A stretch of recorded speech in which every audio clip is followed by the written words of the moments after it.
صباح الخير. انا قررت كده قرار ان انا هدخل 2025 مش هبقى لطيفه اني مور. مش هبقى لطيفه دي بمعنى ايه بقى؟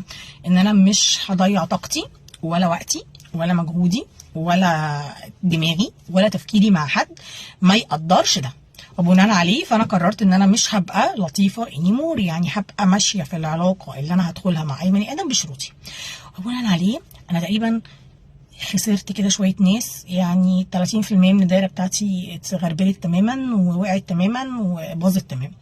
ليه؟ عشان انا قلت يا جماعه انا عاوزه كذا، يا جماعه كان فيه وخلص.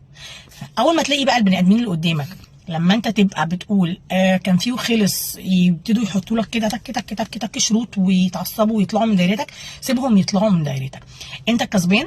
والله والله والله ما في اي نوع من انواع الخسائر اكتر من انك تخسر نفسك. فلو انت اتخيرت ما بين انك تخسر حد وتخسر نفسك، لا اخسر الحد